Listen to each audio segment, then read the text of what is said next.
Olá, boa tarde, todas, todos e todes. Eu sou Isabelle Baroni, sou da Universidade do Estado do Rio de Janeiro, graduanda aí no meu último ano em História da Arte, e eu vou ser mediadora desse segundo bloco, sobre iniciativas na área das artes, e eu vou introduzir as nossas palestrantes hoje.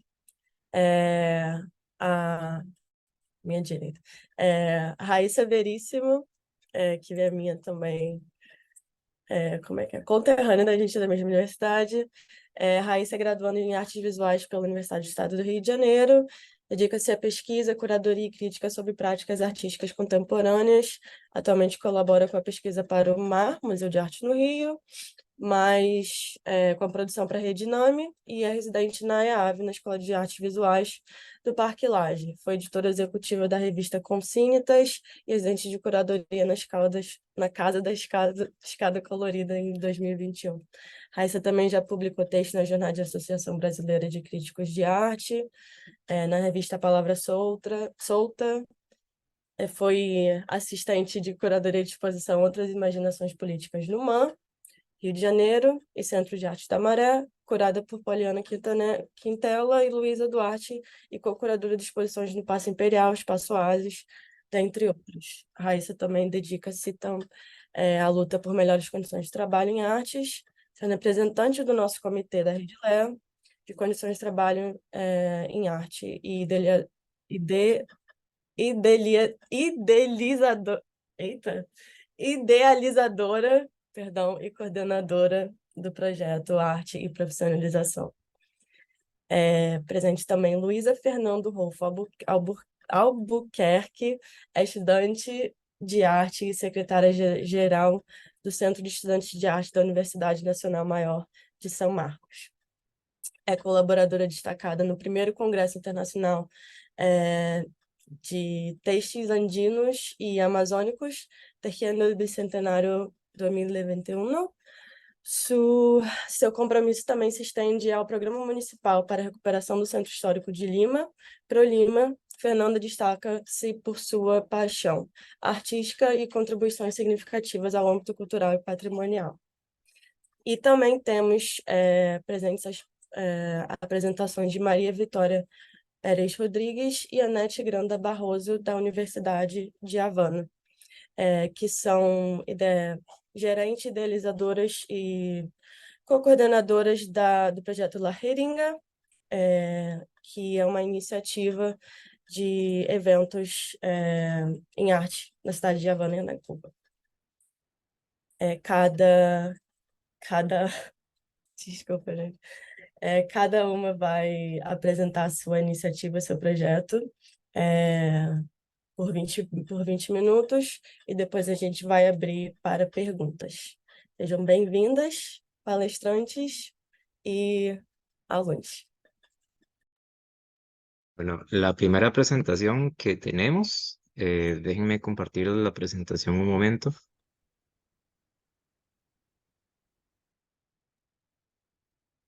E presente também o Marco, o nosso presidente maior da Rede Lé. Ele vai fazer a tradução, se necessária, em espanhol. Sí. Bueno, les presento brevemente el proyecto de la jeringa. Como nos decía Isabel, la jeringa es un proyecto que está gestionado por, un momento que no se me vayan los apellidos, no decirlos incorrectamente, por Anet Granda Barroso y por María Victoria Pérez Rodríguez. Ellas son cubanas, pero por problemas de conectividad de internet no nos pueden estar acompañando el día de hoy. Entonces nos compartieron algunas fotografías del tercer aniversario del proyecto La Jeringa, que en portugués sería Aceringa. Les voy a compartir algunas fotografías de ese evento y después un pequeño video que ellas nos enviaron, donde nos explican en líneas generales de qué trata el proyecto que están trabajando.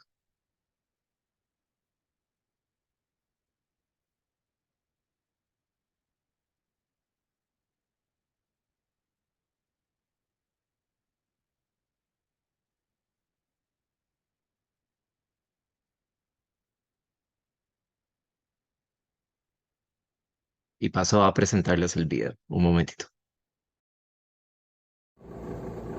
Hola, mi nombre es Ana Granda, soy la directora del proyecto La Jeringa. Y bueno, respondiendo a la primera pregunta, decido crear el proyecto en el año 2020, específicamente el 31 de enero del 2020.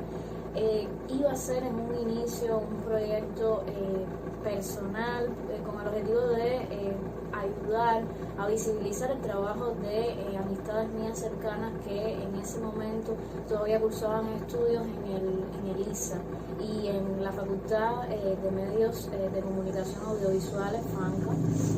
Y bueno, después, en el curso mismo de la pandemia, La Jeringa comenzó a crecer, a ser un proyecto que aglutinaba a un gran número de colaboradores, que no solamente se publicaban obras de artes visuales, más poesía, sino también artículos en nuestra plataforma de Medium. Es así como surge el proyecto La Jeringa. Luego decidimos un poco madurar en cuanto al objeto social que tiene actualmente el proyecto, que es visibilizar, promover arte y cultura emergente cubana.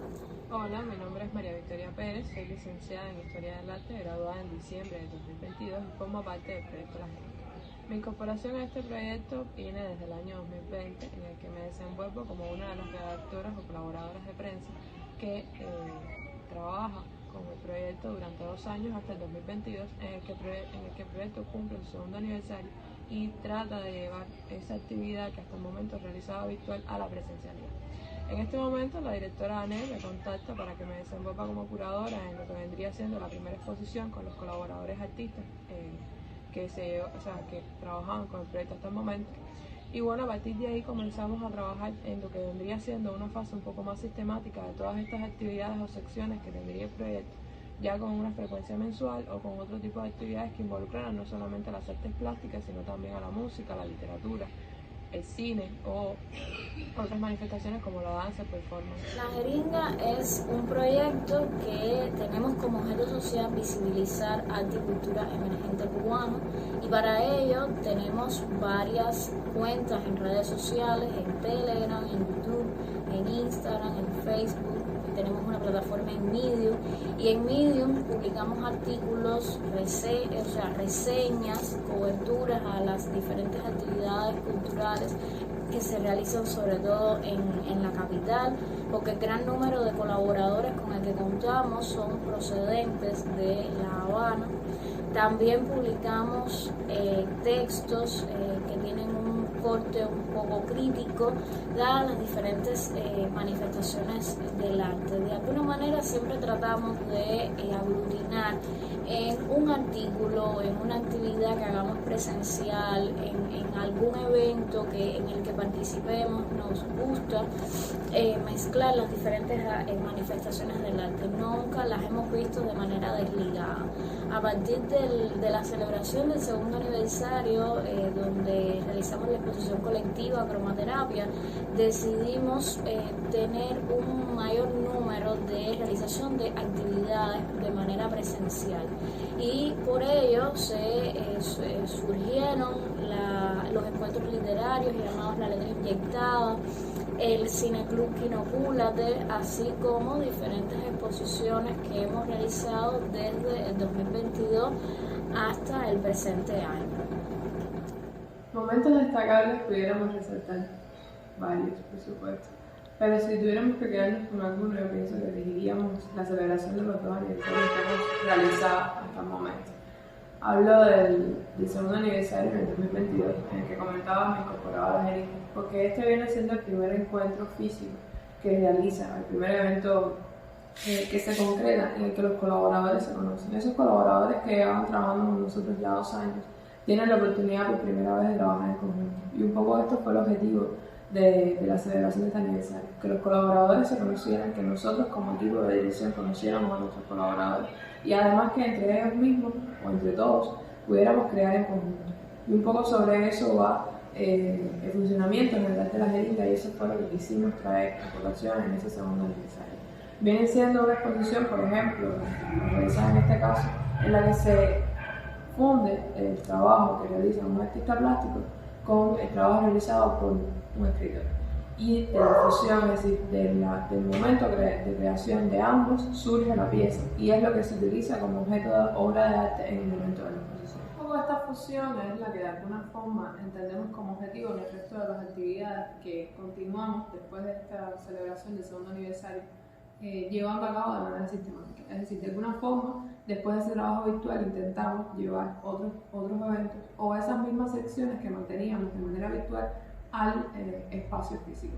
Así nacen otras actividades como por ejemplo la letra inyectada, en la que vamos invitando a reconocidos escritores y los ponemos en confluencia con jóvenes músicos o jóvenes escritores también, colaboradores del proyecto, para que de alguna forma las enseñanzas de estos escritores con más sapiencia lleguen a los colaboradores nuestros que comienzan, es decir, que están comenzando su carrera en este momento.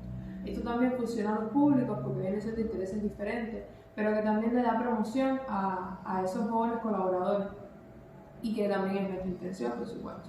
Están otros espacios como Binocúlate, que viene siendo un espacio de cineclub o debate, que también llevamos de manera mensual, o otras secciones como Patio Interior, también dedicada a la literatura de la música, Batú, como espacios dedicados al baile. Y este tipo de eventos fueron los que de alguna forma han sostenido el proyecto en la presencialidad, además de continuar con la manera virtual. Esto hasta llegar al 2023, en el que celebramos el tercer aniversario, que viene siendo ese otro evento que también recordamos con mucho cariño, porque ya teníamos esa primera experiencia y lo comenzamos a trabajar de una manera diferente, explotando lo que sabíamos ya que nos había ido bien y que de alguna forma podíamos mejorar, también escuchando las peticiones de nuestros colaboradores y concretando uno de los objetivos que habíamos pensado desde un inicio, que es la concreción de esas revistas físicas que de alguna forma habíamos mantenido virtualmente con las publicaciones, pero llevar estos textos a un documento físico fue la realización de un sueño bastante importante que logramos a principios de este año. Un poco con esta trayectoria, manteniendo la misma idea de fusión, manteniendo la misma idea de colaboración en la que se confluyen diferentes públicos, en la que la creación colectiva sea la que predomine en la concreción de cualquier evento, fuera que llegamos en ese tercer aniversario en el que podemos decir que realmente nos desarrollamos de la manera más plena. Ya caminando a otros horizontes en este año, en el que la mayoría de nuestros colaboradores salen de ese espacio universitario porque nos graduamos a finales del año anterior, pensamos justamente en cómo poder cambiar y en cómo sostener esa colaboración de los universitarios, esa colaboración desde no solamente las carreras de Historia del Arte, sino con la interdisciplinariedad, para poder mantenernos en lo que viene siendo el público emergente, el arte joven. Y bueno, eso viene siendo justamente, o pensamos nosotros que es lo más importante del proyecto. Obrigada, Marco, pelo vídeo e pela apresentação do projeto A Seringa La Jeringa de Havana. Como podemos ver, é uma iniciativa assim, multifacetada, é um projeto que é bastante amplo, foca na realização de eventos promovendo a arte cubana, mas também com iniciativas de vários colaboradores, especialmente para novos graduandos, pessoas que estão entrando no mercado de trabalho agora, sendo artistas ou trabalham no âmbito da arte. Muito obrigada. Y nada más para decir justamente eso, que la jeringa se especializa sobre todo en la promoción del arte cubano, pero muchos de esos colaboradores que se mencionan en el video son estudiantes universitarios, probablemente que ya están en su etapa final y que están haciendo esa transición entre el mundo de lo universitario al mundo de lo artístico fuera de esas salas, de esas aulas. Entonces, nada, es un proyecto, justo lo que decía Isabel, muy amplio, muy interesante. Yo lo conocía más o menos un poquito, más ahora que me pasaron el video y las experiencias y las fotos, me di cuenta que era un proyecto mucho más grande de lo que yo pensaba y les tengo muchísima admiración tanto a Ned como a Vicky. Entonces, hice nada más. Seguimos, então, para a apresentação de Raíssa, com o projeto Arte e Profissionalização. E dou a palavra. Ai, obrigada, Isa. Vocês vão compartilhar a tela agora?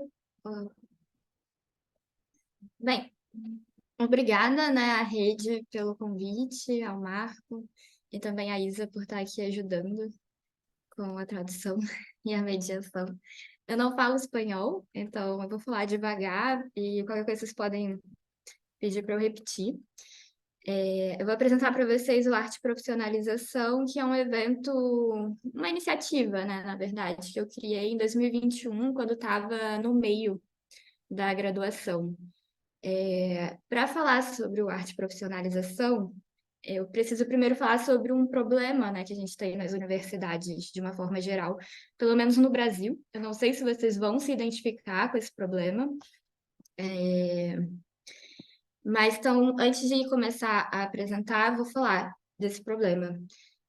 Acredito que a Isa, a Mari, né, também está aqui, não sei se tem mais gente do Brasil aqui, mas, de uma forma geral, a gente observa que as universidades em artes, especificamente em artes visuais, né, tem poucas disciplinas para falar sobre o mercado de trabalho em arte, para falar sobre práticas profissionalizantes em arte. Então, muitas das vezes a gente entra na universidade, tem estética, tem filosofia, sociologia, diversas disciplinas, mas isso fica num campo em que muitas das vezes pode acontecer, né? E eu vejo acontecendo, os alunos saem da universidade sem ter uma experiência de trabalho, sem entender como participar de editais, como fazer captação de recursos, e tudo isso muitas das vezes acontece porque a gente não teve acesso a esse tipo de informação. É lógico que hoje as coisas são muito mais. A gente tem muito mais conteúdo na internet, né? A gente pode, enfim, procurar essas informações, mas a gente está na universidade. O correto seria que a gente tivesse mais disciplinas obrigatórias dentro desse campo. E aí, para falar sobre isso, né, dentro do que eu venho fazendo desde de 2021, eu entendi que existe uma relação inevitável entre o histórico da universidade e esse problema. Se a gente para pensar, especificamente no caso do Brasil, a gente tem a primeira Academia de Belas Artes, né, que foi a Academia Imperial de Belas Artes, criada em 1816, que foi com a missão francesa, né? E isso, né, essa academia era um importante agente legitimador dos artistas aqui no Brasil. Quando a gente chega mais para a arte moderna, a gente vê esse distanciamento, né? A universidade já não faz, e nessa época ainda não tem esse nome, universidade, mas essas instituições ainda não eram, já estavam sendo mais condenadas, né, digamos assim, pelos artistas, eles estavam se afastando de uma forma geral, né, isso também na Europa, mas quando a gente retorna a um período mais contemporâneo, a gente vê de volta essa participação da universidade como um agente legitimador dos artistas. Então, a gente vê muitos artistas passando pela graduação, pela pós-graduação. É muito comum, né, que esses artistas estejam se formando. Mas, ainda assim, como eu disse, né, a gente tem essa falta de disciplinas que vão falar sobre práticas profissionalizantes.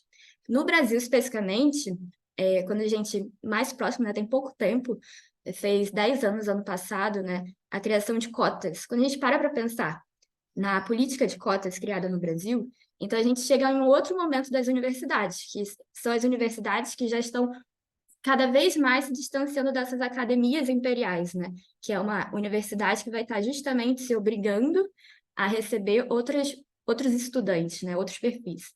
Isso significa, mais uma vez, que a universidade, além de estar como um agente legitimador, está ali novamente voltando ao seu papel de profissionalização. Então, acho que esse é o primeiro dado que eu queria trazer, né, de como a universidade é esse lugar também de trabalho, né? A universidade não é esse lugar mais como era da academia, e sim esse lugar da profissionalização. Aquele artista vai sair dali e precisa estar no mercado de trabalho.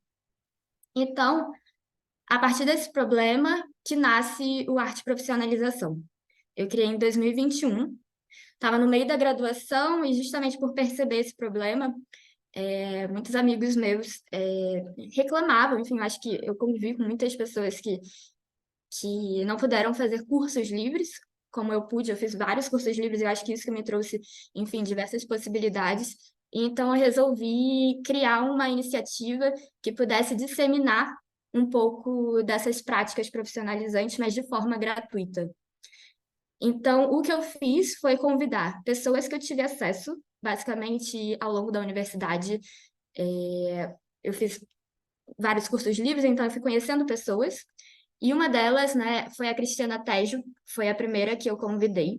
A Cristiana tem um papel muito importante aqui no Brasil, principalmente no Nordeste, na criação de um sistema profissionalizante, né, profissional, no Nordeste. E para mim, a Cristiana é um exemplo e ela fez parte também da criação do Manual do Artista. Vocês encontram também disponível na internet. Então, ela foi minha primeira convidada e ela foi na abertura desse evento, né, dessa iniciativa, para falar um pouco sobre o que seria profissionalização em arte. E a partir disso, eu fui convidando diversas outras pessoas, né? Uma dessas parcerias, né? Eu vou chamar de parcerias, as pessoas que eu convido e elas aceitam, foi a Casa da Escada Colorida, que é enfim, um centro artístico aqui no Rio de Janeiro, e eu fiz residência de curadoria com eles. E eles, dentro desse programa de residência, oferecem um ciclo de formação em que eles vão falar sobre direitos autorais, sobre captação de recursos e diversas coisas. E então eu pedi para que eles pudessem fazer esse ciclo de oficinas gratuito no Arte Profissionalização. Então, basicamente, o Arte Profissionalização é isso, são oficinas e debates também, né? A gente, quando não era uma oficina, a gente tinha alguns tópicos de debates, então a gente teve um debate sobre o que seria formação em arte, sobre o que seria a prática de ateliê. A gente sabe que muitas das vezes os alunos, né, quando nós estamos ainda na universidade, e mesmo às vezes quando a gente sai da universidade, a gente não tem acesso a uma estrutura de ateliê.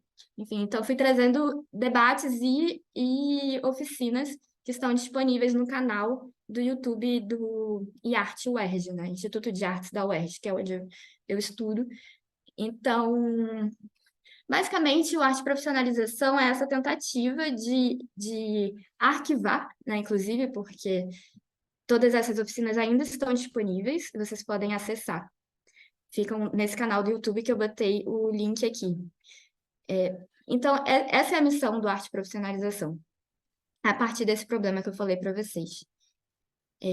Então, apresentando um pouco para vocês, desde 2021 para cá, a gente tem cerca de 499 visualizações, né? Isso vai se atualizando, esse foi um cálculo que eu fiz na semana passada para trazer para vocês. A gente teve 8 parcerias, né? A Cristiana, que eu falei para vocês, o Alexandre Sá, que atualmente é diretor do Instituto de Artes da UERJ, a Silvana Marcelina, que é uma artista e fez uma oficina sobre criação de portfólio, mini bio, que são coisas que muitas das vezes a gente não vê na universidade, quando vê é mais em disciplina eletiva, pelo menos na minha experiência. O Márcio Diegues, que é um artista também, que falou justamente sobre a prática de ateliê sem ter um ateliê, né? Como o Márcio, ele fala sobre diversas formas de ateliê nessa oficina. A Jaqueline Mello, Raquel Balaciano e Bruno Girardi e Camila Pinho, que são da Casa da Escada Colorida, né? Eles 4 são da Casa da Escada Colorida e se disponibilizaram a trazer gratuitamente esse conteúdo que é do ciclo de residência deles, né? Então, a Jaque vai falar sobre captação de recursos, editais. Quem é a próxima aqui? A Raquel vai falar sobre direitos autorais. O Bruno Girardi vai falar sobre empreendimentos dentro da área de artes. E a Camila vai falar sobre práticas de conservação dos trabalhos, arquivamento, enfim, como que a gente pode estar cuidando da produção artística de uma forma, enfim, que a gente mesmo consiga fazer isso, né? E a gente também teve, dentro da arte profissionalização, cerca de 5 colaborações, né?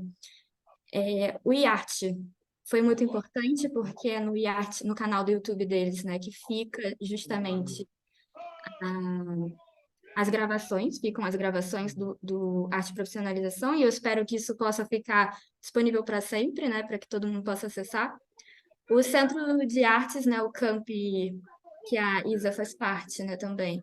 O Camp foi também uma parceria muito, muito boa, né, que me ajudou a divulgar os eventos, também ajudou a organizar.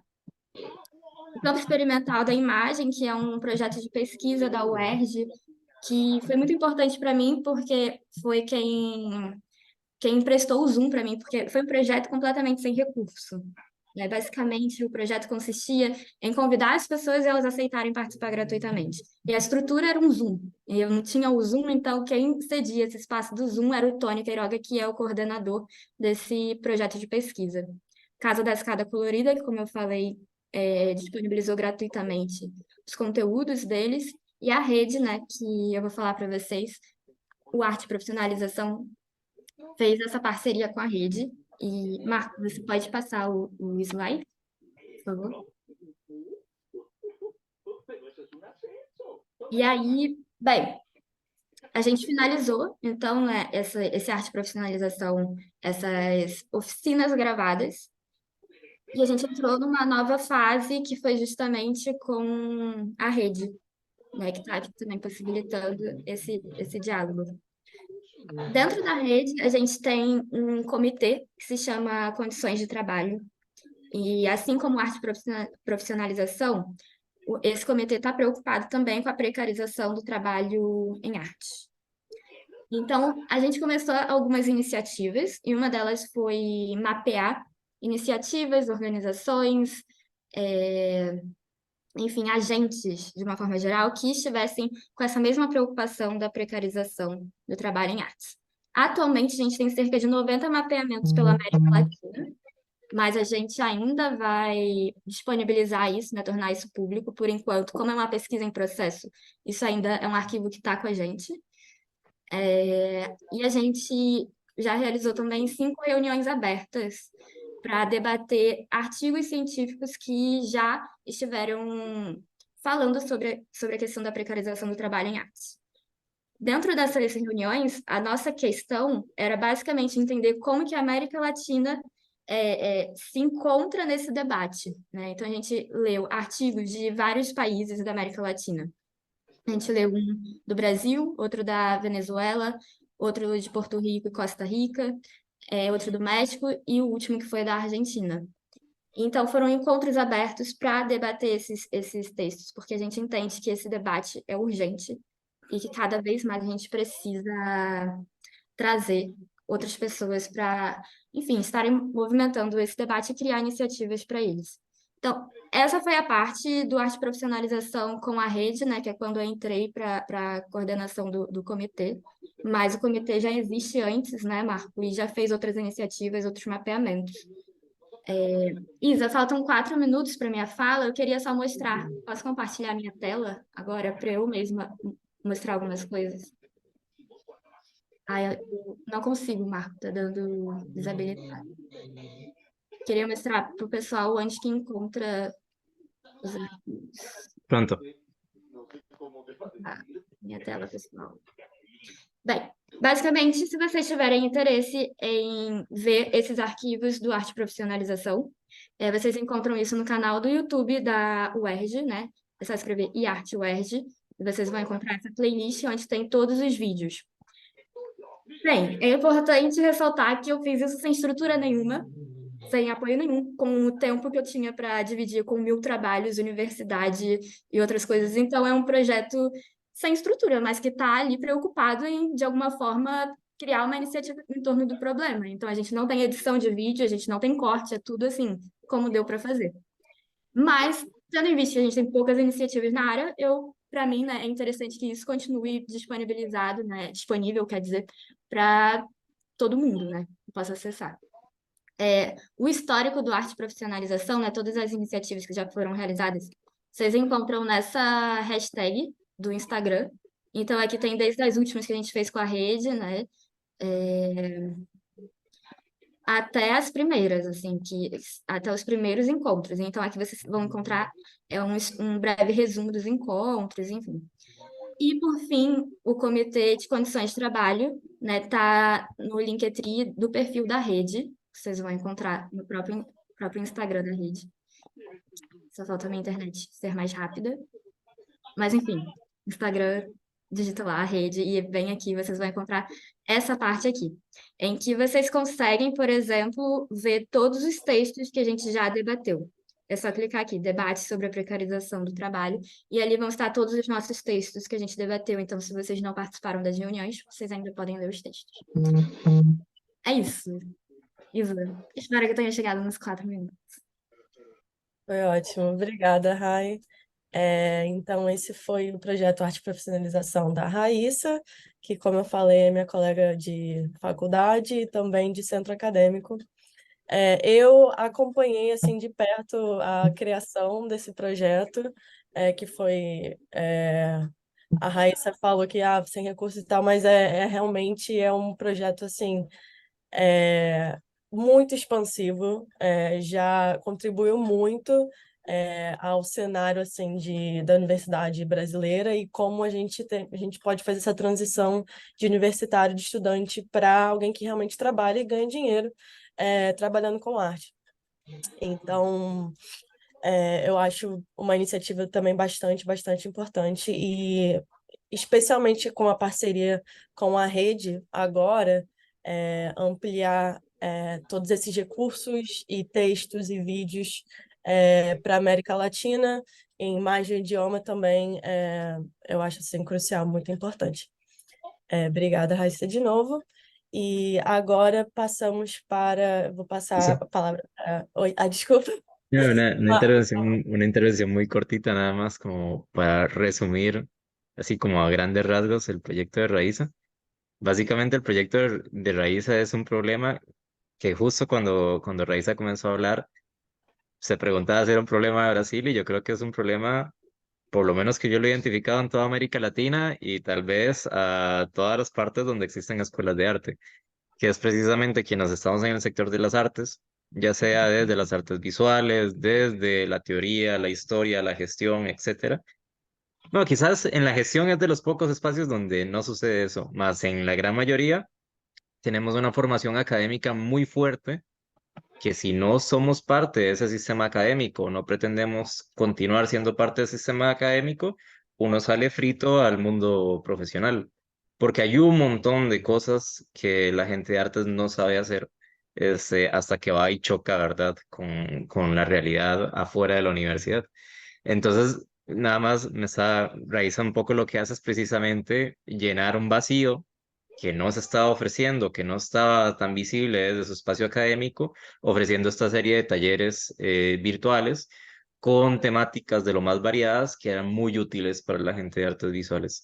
E incluso recuerdo que cuando salió esa serie de talleres, creo que fue Isabel que me compartió el enlace, o no recuerdo yo bien cómo fue que llegué, pero yo me metí al grupo donde Raiza compartía cada uno de los talleres y de qué iba cada uno de los talleres y me acuerdo que, o sea, como que el nivel de los invitados a conversar en esos talleres era muy alto también y que servía mucho también de otra forma, que es que cuando se piensa el trabajo no es necesario pensarlo en una lógica meramente mercantilista y tal, sino que hay muchas formas de reflexionarlo y que precisamente si la universidad deja ese vacío, no hay una forma de acercarse al trabajo a partir de otra perspectiva, ¿verdad?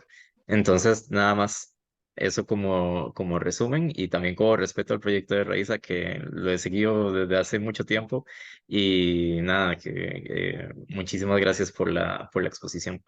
Ahora sí, Isa. obrigada.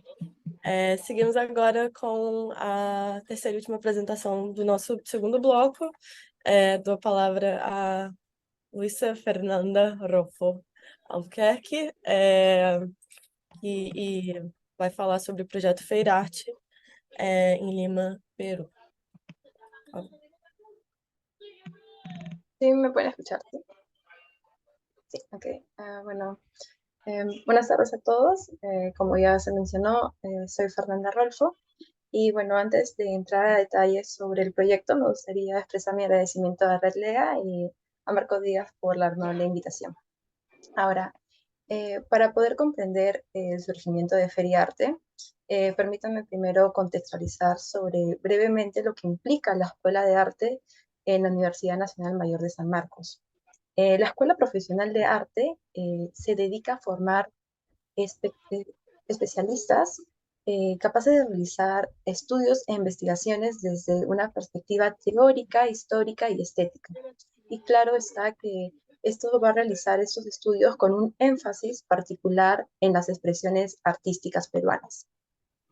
Ahora, si bien a pesar de que nosotros como estudiantes se nos proporciona una perspectiva teórica sólida, muchos de nosotros también poseemos habilidades artísticas como el dibujo, la pintura, la escultura, la fotografía, la serigrafía, orfebrería, cerámica, moda y más.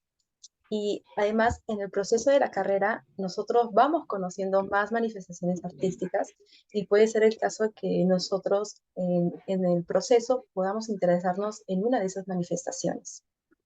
Y bueno, esta dualidad es algo común entre nosotros, entre los estudiantes. Y bueno, personalmente yo conozco compañeros que de manera paralela o al concluir la carrera eligen desarrollar aún más estas habilidades artísticas. Y es precisamente que esta riqueza creativa y diversidad de talentos es la que nos llevó a nosotras como junta directiva del Centro de Estudiantes de Arte a concebir la idea de crear un espacio en donde los estudiantes pudieran exhibir estas habilidades y es así como nace Feriarte. Entonces, Feriarte desempeña un papel crucial en la visibilización de estudiantes que si bien están inmersos en el estudio teórico de la historia del arte, también se les ofrece un espacio en donde ellos van a poder expresar estas habilidades artísticas excepcionales. Entonces, este evento no solo sirve como un escaparate para sus creaciones, sino que desempeña un papel vital en la integración y en el reconocimiento de creaciones. Eh, eh, de creaciones y también muestra estas dos facetas que son complementarias de su formación académica y como objetivo principal, Feriarte es mostrar estas propuestas artísticas de los estudiantes. Un poco más para hablarles sobre la primera edición. Tuvo lugar el 14 al 16 de junio de este año y se llevó en las instalaciones del CEA, es decir, en el tercer piso de la Facultad de Letras y Ciencias Humanas. Y en esta ocasión nosotros contamos con la participación de 6 estudiantes, incluyendo algunos egresados. En esta primera edición se presentaron una amplia gama de propuestas desde ilustraciones, textiles, pinturas y orfebrería. Bueno, además de la exhibición que se tuvo, también se llevaron a cabo diversos talleres que fueron realizados por nosotras, por la Junta, y uno de los talleres más destacados y bien recibidos fue el taller de danza hindú, que no solo se entretuvo, sino que también ofreció una ventana a la cultura y a la historia. También tuvimos el placer de contar con la participación de bandas durante el primer y el último día de la feria y nos dimos cuenta que dentro de las bandas también habían estudiantes de la escuela que formaban parte de ellas.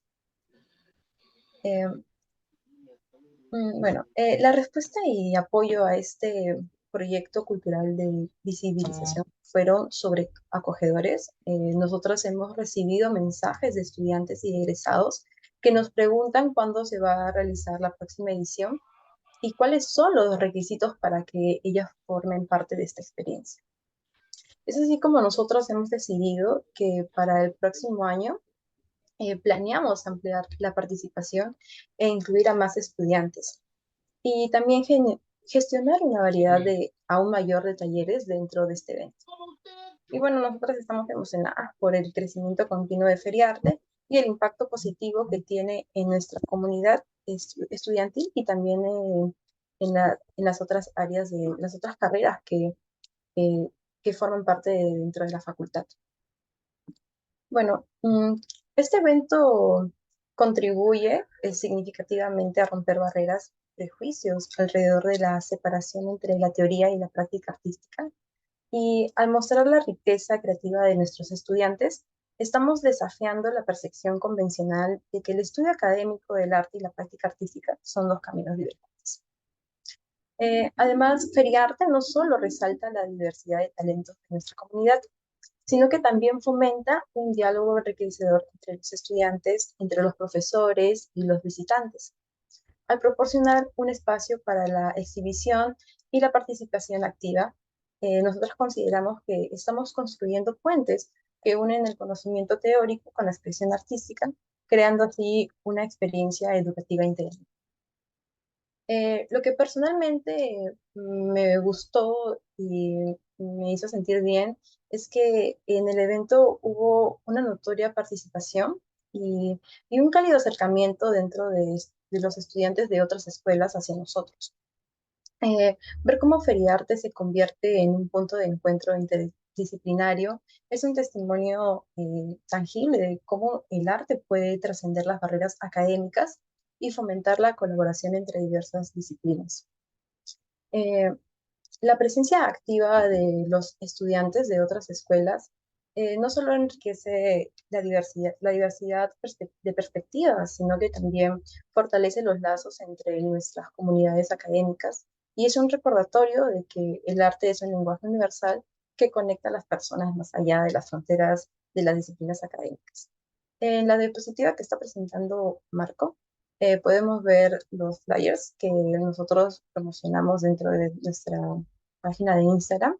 Y ahí hay algunas fotografías de algunos concursos que nosotros realizamos para promover también la participación de más estudiantes, ¿no? Y justo los ganadores son también estudiantes de la carrera. Eso sería por mi parte. Muchas gracias. Ahí también, bueno, en esta diapositiva podemos ver las diferentes marcas que nuestros compañeros son los que promueven. Por ejemplo, Cuscus es un diseñador gráfico que ya ha terminado, es egresado de la escuela y bueno, fue invitado y bueno, tuvo una buena acogida. Y bueno, también hay fotografías sobre el taller que habíamos realizado que les comentaba de la danza hindú y también sobre las bandas. Sí.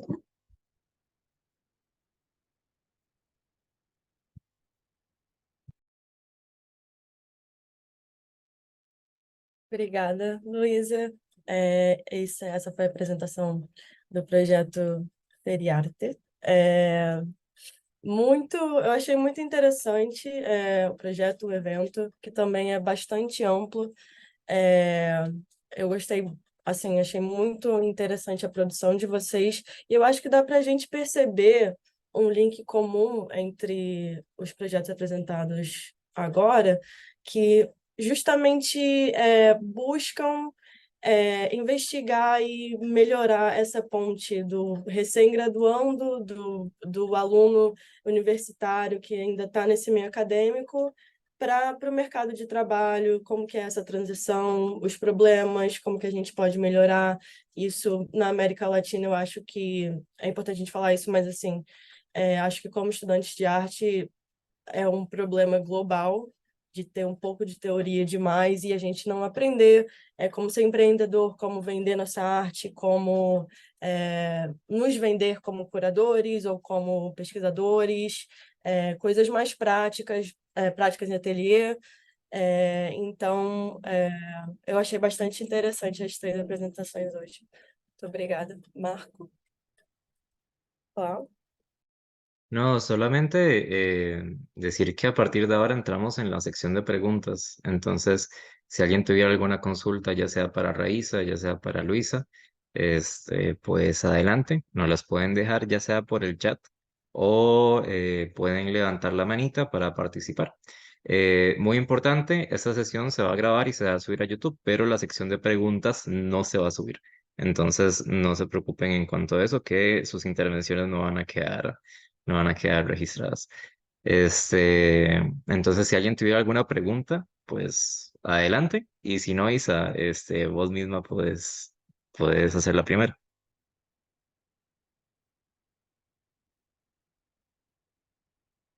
Um de cada vez.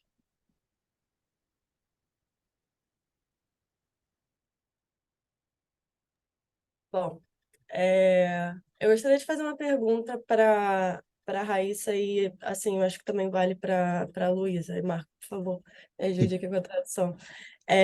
Qual foi o momento que vocês perceberam que a iniciativa de vocês era necessária, sabe?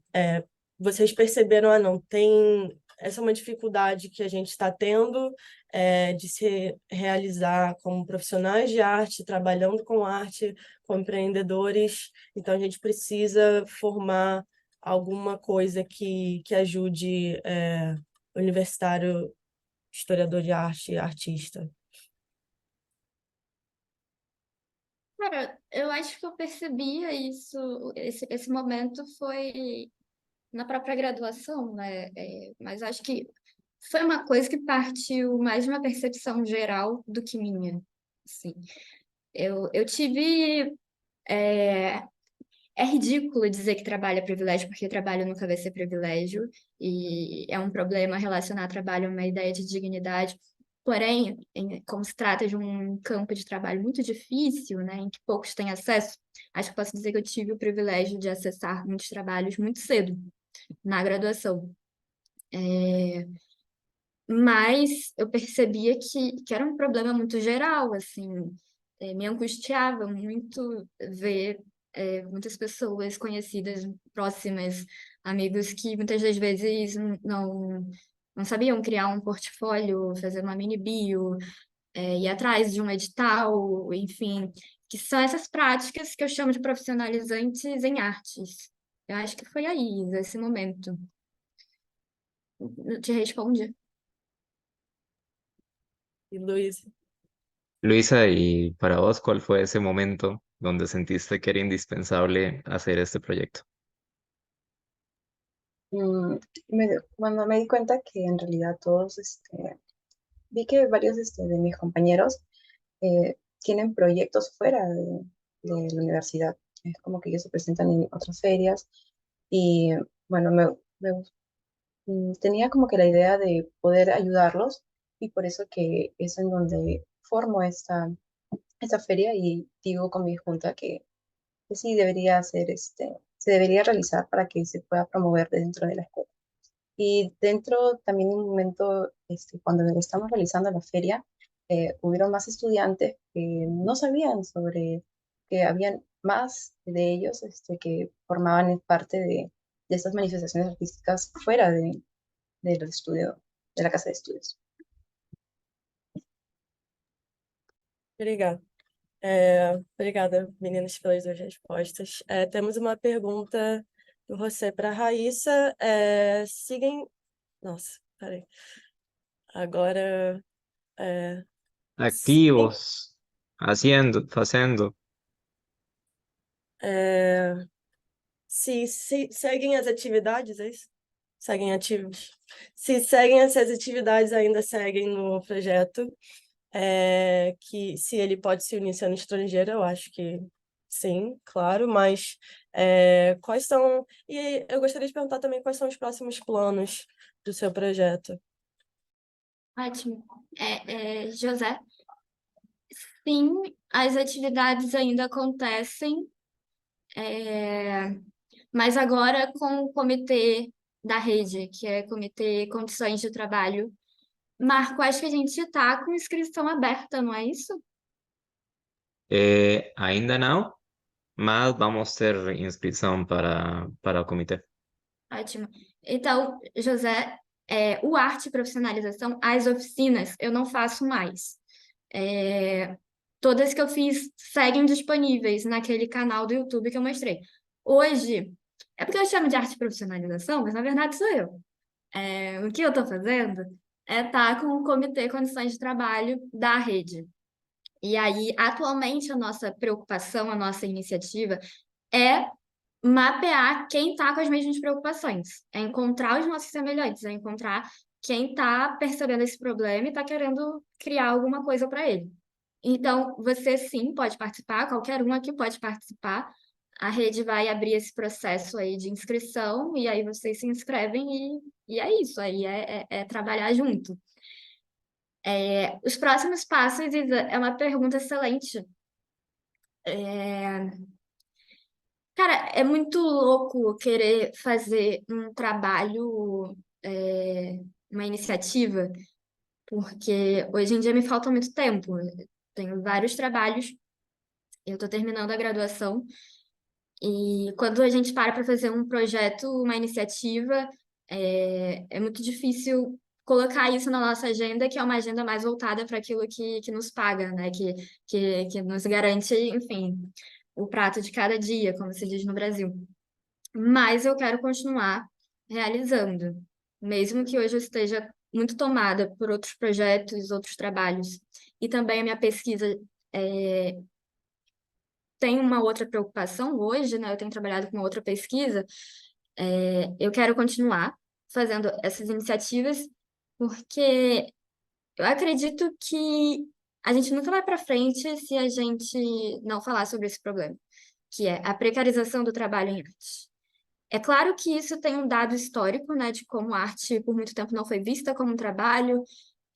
Então, é muito difícil querer falar em profissionalização em arte se esse campo nunca foi profissionalizado. Mas, sendo mais, falando diretamente, a minha próxima vontade, né, de iniciativa é criar debates sobre as leis trabalhistas, é chegar em um campo das leis trabalhistas, como a arte pode ser vista dentro disso. Vou dar um exemplo. Quando a gente começou a pesquisar na rede, a gente encontrou um grande problema para fazer o mapeamento, que é a arte é um campo muito múltiplo. A gente tem desde a pesquisa, a curadoria, a crítica, enfim, a prática artística. Então, como falar em trabalho, em união sindical, por exemplo, em uma união, enfim, de trabalhadores dentro de algo que é tão heterogêneo e tão diferente entre si, né? Um artista pode ganhar milhões e outro pode não ganhar nada. Enfim, então, a minha vontade é chegar nesse ponto de debate, em que em algum momento a gente possa falar sobre as leis trabalhistas. O maior dos meus sonhos seria ter uma união dos trabalhadores, né? É, em que cada país pudesse propor mudanças legislativas. Mas é difícil quando não se tem apoio, incentivo, estrutura, mas está aí o objetivo. Acho que o próximo passo é o mapeamento, entender quem já está falando sobre esse problema, para depois, sim, ir para esse próximo objetivo. Para traducir muy brevemente, Raíza, entonces en la respuesta de José, lo que son los talleres realizados por Raiza están disponibles en la cuenta de YouTube, como lo mostró en la presentación. Los talleres ya no se continúan haciendo. Ahora el proyecto de arte y profesionalización, que es básicamente el proyecto de Raiza y que se hace a partir un poco de la situación de ella, está asociado al Comité de Condiciones de Trabajo de la Red. Entonces, si usted quisiera asociarse a este proyecto, es tan simple como consultar cómo entrar al comité. Y José, usted ahora es miembro de la red, entonces nos consulta y le estamos pasando la forma en la que se puede inscribir dentro del proyecto. Y sobre entonces las acciones a futuro, pues justamente hay como una especie de parón, porque la Raiza está con trabajo, está terminando su universidad. Tenemos que ordenarnos un poco con las cosas que hemos ido gestando adentro del propio Comité de Condiciones de Trabajo. Pero si hubiera una explicación a futuro, sería ojalá centrarnos en leyes laborales relacionadas con arte, que si ustedes revisan probablemente en las constituciones y en las leyes de sus países, las palabras arte o cultura deben aparecer poquísimo. Entonces es un poco como cómo poder trabajar en eso y al mismo tiempo ojalá llegar a algún momento donde podamos tener a partir de la organización de trabajadores de arte, una incidencia en las leyes legislativas de cada uno de nuestros países. Dicho esto, paso la consulta para Fernanda de cuáles son los planes a futuro que tiene el SEA y vos misma en relación con el proyecto de Feriarte u otros similares que vayan en esta dirección. Bueno, para Feriarte, como yo les había mencionado, estamos planeando realizar 2 ediciones, una por cada semestre, que sería para el 2024. Podría ser realizada dentro de junio, julio y del 2024, y la siguiente sería para noviembre y diciembre del 2024. como sea, nosotros tenemos planeado realizar también una revista que tendría que, en relación a la historia de arte, como les había comentado, existen muchos alumnos que están interesados en la arquitectura, en la fotografía, y bueno, quisiéramos crear algunos artículos y hacerlos en una revista. Mm, Eso sería por ahora lo que tenemos como hacer.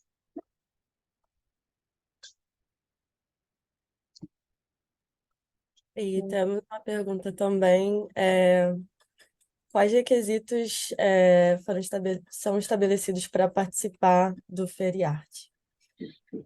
Bueno, uno de los requisitos principales para que se puedan participar dentro de la Feria de Arte sería que sean estudiantes de la Escuela Profesional de Arte y que nos presenten cuál sería su proyecto.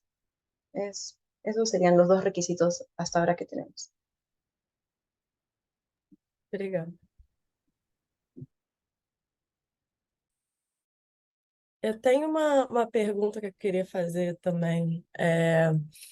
Se vocês sentiram em todas as edições do Feriarte alguma fricção porque eu vi que tem bastante apoio do Estado, da universidade, é um projeto assim quase institucional. Mas se vocês sentem assim um pouco de fricção entre, não sei, a academia, um pouco de preconceito com quem é artesão ou trabalha assim diretamente com artes, se teve algum momento assim que teve algum problema, alguma fricção, e como que você desenvolveu isso?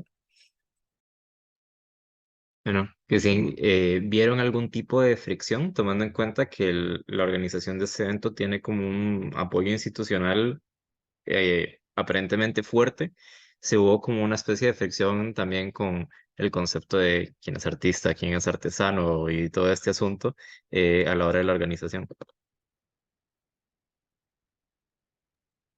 En realidad, en ningún momento tuvimos algún problema con esa fricción en que quién es artista o quién es artesano. Nosotros consideramos a todos dentro de la participación como artistas y bueno, tampoco existe como que algún problema en si alguien se llama como artesano, si se denomine como artesano. Ay, y aprovecho para hacer una pregunta en esta misma dirección.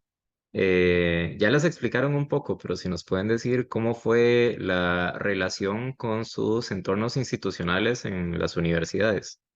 O sea, porque en el caso de Raíz el proyecto pues es organizado por ella, en el caso de Luisa el proyecto es organizado por el Centro de Estudiantes de Arte, pero quería preguntarles cómo fue esa relación con los otros centros, las otras instituciones, los otros sitios que les dieron un respaldo para poder hacer el proyecto.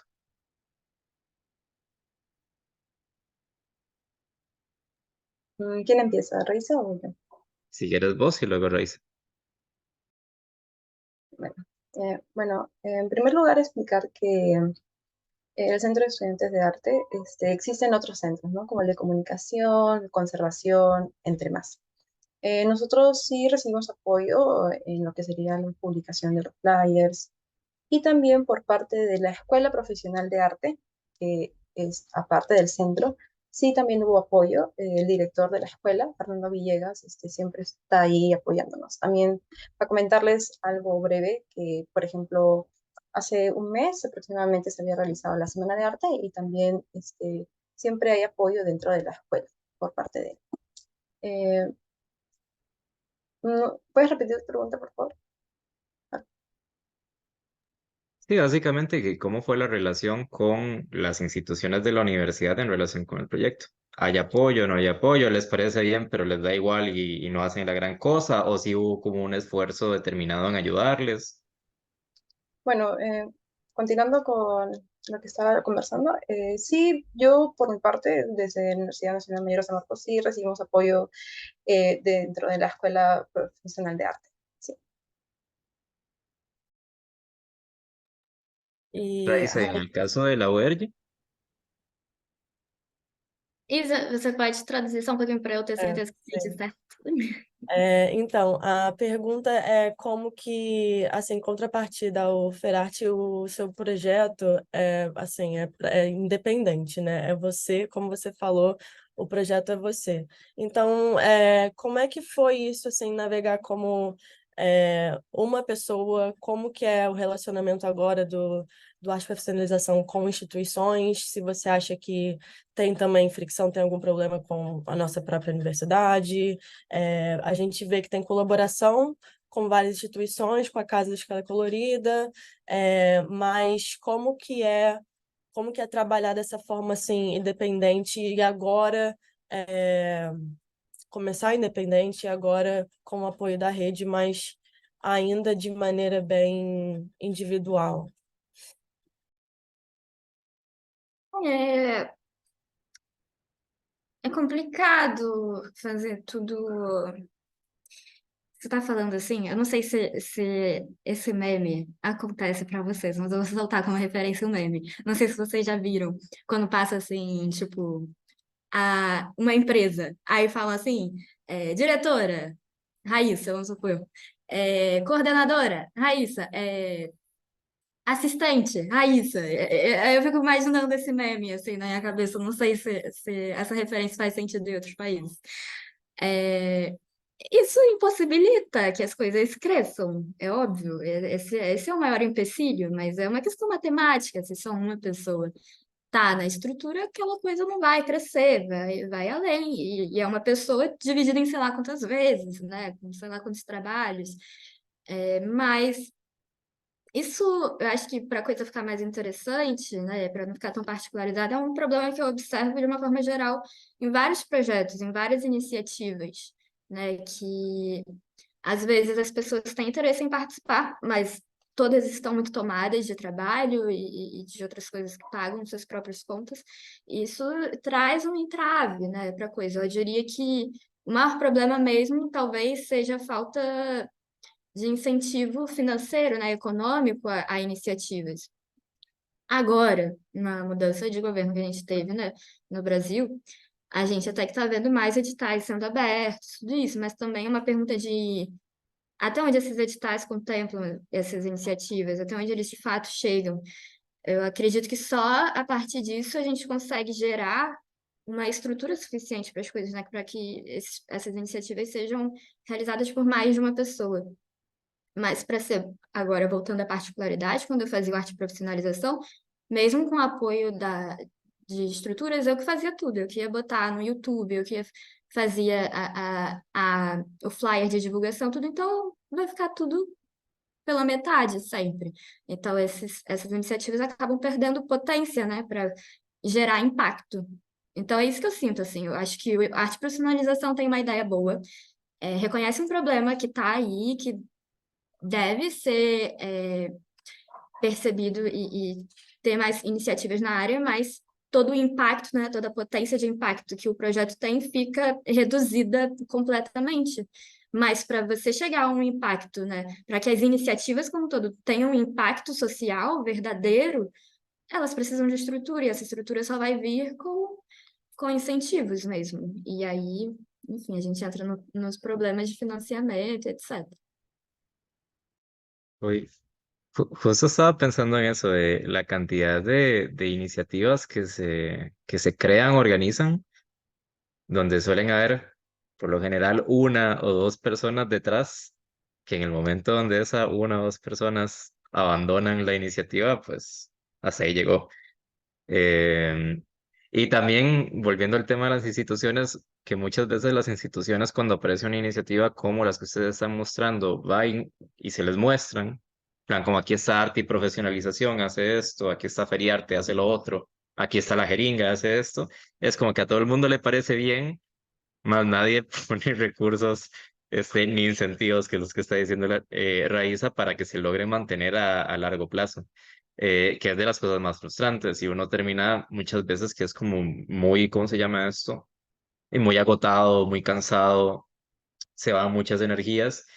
El proyecto suele tener impacto, sí, más no hay como los recursos para poderlo mantener en el tiempo. Y ahí sí es cierto que en muchas ocasiones uno desearía como que las instituciones pudieran tener un poco más de posibilidad qué sé yo, de aguantar las propuestas, de apoyarlas, de poderlas continuar. Raíssa. Eu acho que agora, a partir do que você comentou, Marco, tem uma questão importante que eu sempre falo com todo mundo, que é a geração de arquivos históricos, né? Se por um lado a gente tem um problema das iniciativas terem impacto social, porque elas têm pouca estrutura, isso significa que a memória dessa iniciativa também tá perturbada, né? Digamos assim, ela está ameaçada. Uma coisa que eu sempre falo com as pessoas é, então, vamos criar arquivos disso. Porque, por mais que ela não tenha tido um impacto de quantidade como se diz isso, de alcance, né? Um alcance em quantidade, eu acho que a gente pode alcançar pelo menos em termos de memória. Então, se a gente deixar essas coisas registradas, então por isso a importância das publicações, né, ou então dos vídeos, então a gente consegue pelo menos deixar isso memorizado, né, arquivado para as próximas iniciativas, para que as outras iniciativas não precisem estar partindo do zero de novo, porque aí essas iniciativas vão saber que já existiram outros movimentos. Então, assim a gente pode criar um movimento dividido, né, nessas iniciativas. Enfim, acho que por isso a enorme importância do arte profissionalização, mesmo que sem estrutura, com vídeos ruins, sem corte, sem edição nenhuma, ficarem no canal do YouTube da UERJ. Eu espero muito que mesmo quando eu estiver, sei lá, na pós-graduação, depois muito tempo que isso ainda esteja disponível. Vai ter perdido o seu sentido, talvez, porque outras iniciativas já terão criado mais oficinas gratuitas, e assim espero. Espero que a arte profissionalização possa perder a sua necessidade de estar aí, mesmo que sem estrutura. É isso, assim. Acho que para completar e finalizar era isso. Assim. Alguém tem alguma pergunta? Vai para a Raíssa, Luísa.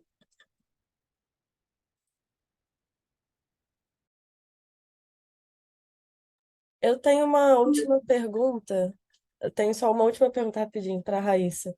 Como que foi fazer essa transição do arte e profissionalização que agora integra o Comitê de Condições de Trabalho da Rede? O que que mudou? O que que é uma coisa que você percebeu que, assim, é um problema que dá para perceber que é geral na América Latina, né? Então, assim, o que que você percebeu que a gente tem em comum? Como que é agora fazer essa passar do arte profissionalização Raíssa, uma mulher, e agora o condições de trabalho, como que é trabalhar com o comitê e esses encontros que eu sei que você faz também, como que mudou? Ah, ótimo isso, porque muda completamente, assim. No comitê a gente, de fato, tem várias pessoas juntas, preocupadas, se importando com a mesma questão. Então, aí já mudou completamente. No comitê, a gente realmente tem mais pessoas para somar. E por isso que também a gente quer cada vez mais que venha mais gente. Eu acho que além dessa maior colaboração com mais pessoas, o que mudou também é poder observar esse problema a um nível latino, que é uma questão que eu acho que a gente precisa cada vez mais investigar, porque eu acho que a gente, enquanto América Latina, compartilha muitas questões históricas e acho que não à toa isso traz problemas semelhantes, na mesma área. Então, tem sido muito interessante observar como que uma mesma preocupação é observada em diferentes países da América Latina. Que é isso, eu acho que a gente vai ter os mesmos sintomas porque nós tivemos problemas muito parecidos, né?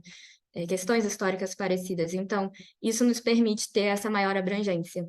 Então, quando a gente pôde debater um texto, por exemplo, o que a gente fazia direto era perguntar: isso no seu país também acontece assim? E acontece. E era super curioso, porque a gente imaginava que um problema era aqui, sei lá, nível Rio de Janeiro, dentro de um Brasil gigante, né, continental. E aí a gente observa que a mesma questão tá em outros países e em outros lugares.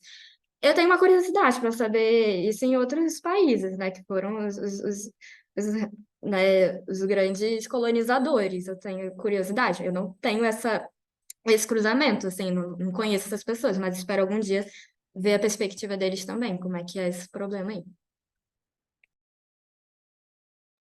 Obrigada. Acho que foi incrível. a nossa mesa. Gostaria de agradecer Luísa, gostaria de agradecer Raíssa, Marco, pela ajuda sempre. Obrigada a todos presentes aqui. E daqui a pouco teremos o bloco 3. Y a Victoria y Anet también. Oi? Y a Victoria y Anet también. E a Vitória, assim, desculpa. Eu fiquei com isso na cabeça, eu vou agradecer todo mundo, acabou que. Enfim, gente, é o calor, perdão. Vitória e Anete também com La Heringa. Obrigada a todas aqui presentes. Bueno, muchísimas gracias. Y en 40 minutos comenzamos con la mesa 3 del día de hoy, por si nos quieren acompañar. Es una mesa que trata sobre proyectos relacionados con investigación. Ya Marifer nos está acompañando, que va a ser una de las exponentes de más tarde. Vamos a tener el Encuentro Nacional de Estudiantes de Historia del Arte, organizado por la UDG de México, el Coloquio de Estudiantes de Historia del Arte de la ENES, Morelia y la UNAM de México también, y el grupo de pesquisa de cultura y moda. Dani, no sé si lo estoy diciendo bien, y vamos a tener aquí a Dani Barbosa también. Entonces, en 40 minutos comenzamos con la sesión por si nos quieren acompañar. Muchísimas gracias. Hasta luego. Obrigada.